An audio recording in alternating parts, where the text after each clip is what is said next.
Have you ever felt like you were walking alone through a world wrapped in fog?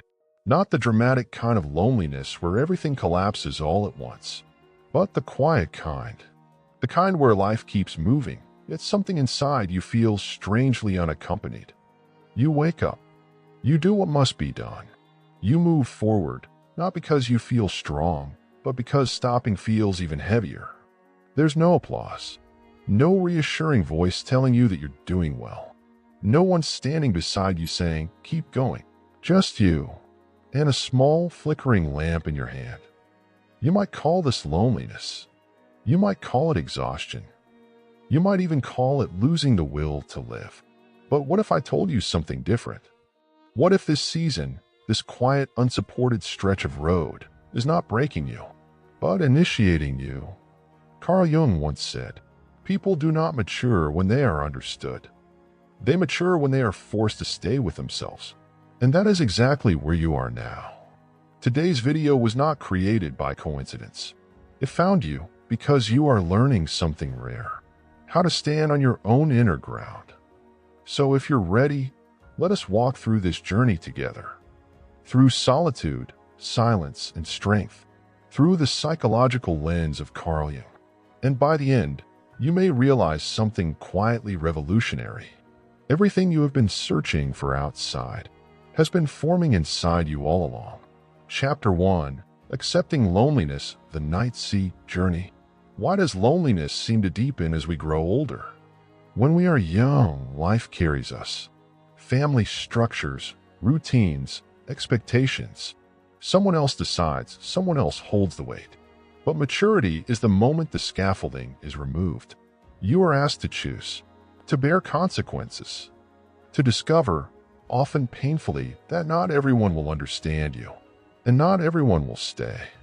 Loneliness feels like abandonment at first, but psychologically, it is something else entirely. Carl Jung described this stage as the night sea journey, not a punishment, not a failure, but a necessary descent. The night sea is the inner world, dark, unfamiliar, without landmarks. Here, the ego loses its external anchors. No applause, no validation, no mirrors.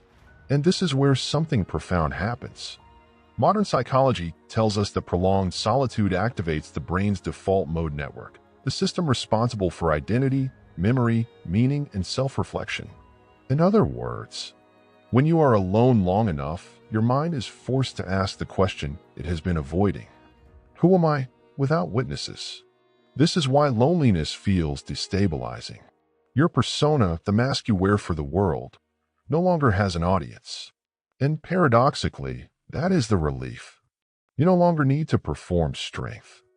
You no longer need to prove worth. You only need to endure the day. And endurance reveals something raw and honest. Jung emphasized one essential truth here. No one can walk the night sea journey for you. This is not a path to be understood. It is a path to learn how to hold yourself. And when you realize you can continue without encouragement, when you take steps without applause, you are building a foundation far stronger than external support ever was. Loneliness, in this sense, is not meant to be healed quickly. It is meant to be listened to. If you are in this season right now, pause for a moment. Leave one honest sentence in the comments. What are you learning while walking alone? Or simply type 1, a quiet acknowledgement that you're here and still standing. Chapter 2. Stop complaining, leaving the victim's chair. When solitude deepens, a familiar trap appears. The urge to tell and retell the story of how unfair life has been. At first, it feels like relief. Being seen, being validated, being heard. But slowly something shifts. Complaining stops being sharing and becomes identity.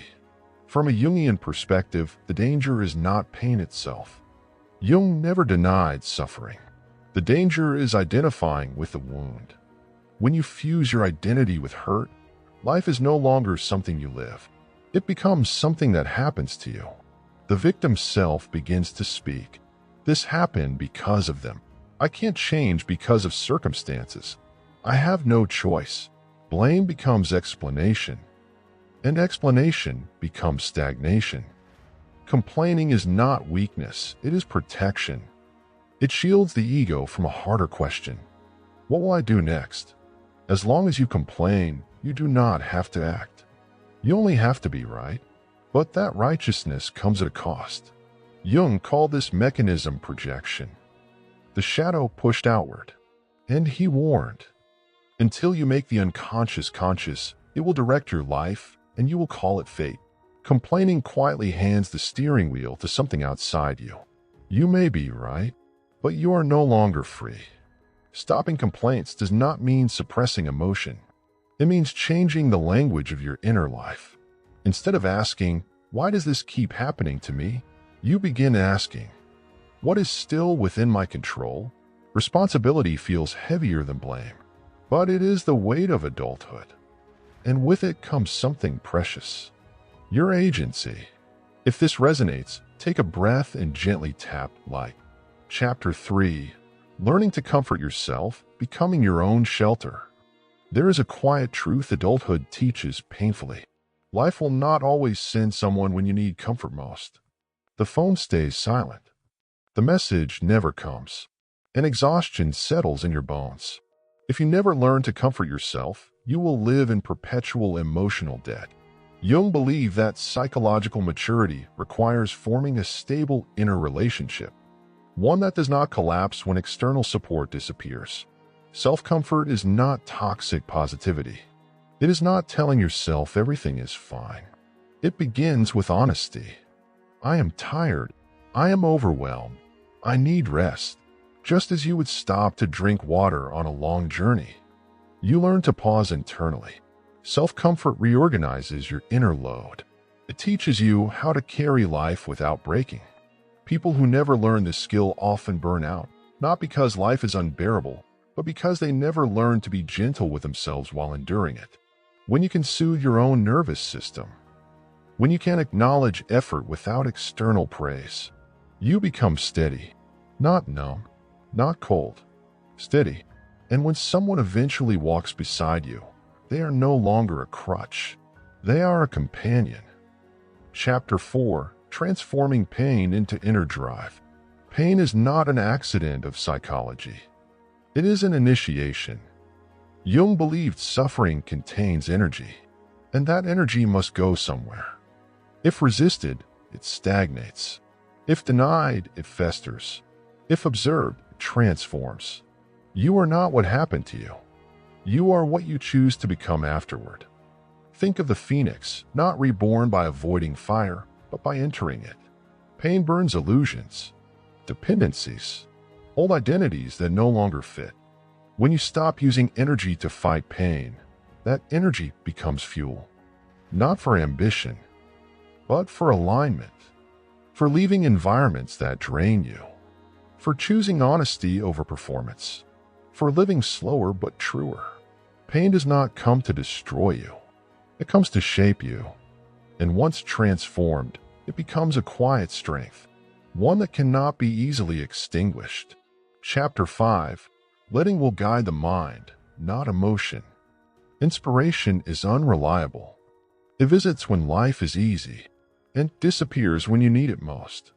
Jung saw will not as force, but as inner order. Will is choosing to act even when emotion resists. Emotions are weather. Will is direction. People lose trust in themselves not from failure, but from abandonment. From starting and stopping repeatedly. Will restores self-respect. It says, even today, I will do one small thing. And slowly, confidence returns, not because you feel strong, but because you kept going. Freedom is not doing what you want. It is no longer being ruled by mood. Chapter 6.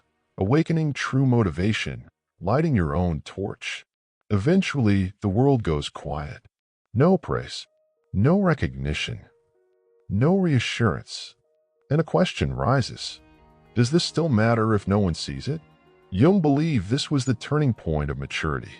When motivation shifts from external validation to internal value, you stop living to be witnessed and start living to be aligned. Lighting your own torch does not make you visible. It makes you free. Some paths are not meant for performance. They are meant for forging inner strength. And strength is born in silence.